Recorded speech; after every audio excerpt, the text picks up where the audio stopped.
বুধবার 25শে ডিসেম্বর প্রভু যিশুর জন্মদিবস পালিত হলো গোটা দেশে। একই ছবি উত্তর দিনাজপুর জেলাতেও। বড়দিনে জেলার করণদিঘি বিধানসভা এলাকার চার্চগুলিতে গিয়ে মানুষদের শুভেচ্ছা জানালেন করণদিঘির বিধায়ক গৌতম পাল। এদিন উত্তর দিনাজপুর জেলা পরিষদের সভাধিপতি পম্পা পাল বিধায়ক গৌতম পাল পুত্র এবং কন্যাকে নিয়ে বিভিন্ন চার্চ পরিদর্শন করেন। এদিন রানীগঞ্জের চার্চ, আলতাপুর চার্চ সহ আরো বেশ কয়েকটি চার্চ ঘুরে দেখেন বিধায়ক এবং সভাধিপতি। বড়দিন উপলক্ষে কেক এবং শীতবস্ত্র বিতরণ করা হয়। বিধায়ক গৌতম পাল জানিয়েছেন, ধর্ম যার যার, উৎসব সবার। বড়দিন উপলক্ষে চার্চে গিয়ে মানুষকে বড়দিনের শুভেচ্ছা জানিয়েছেন তারা।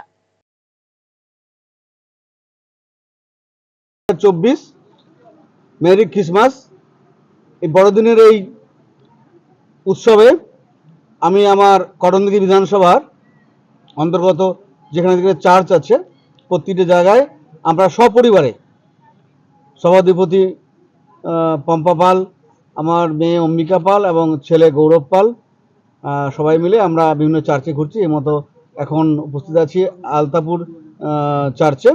ফাদার সুনীল এক্কা সাথে আমরা আছি এবং এখানে আমরা ছোটো ছোটো বাচ্চাদেরকে কেক খাইয়েছি,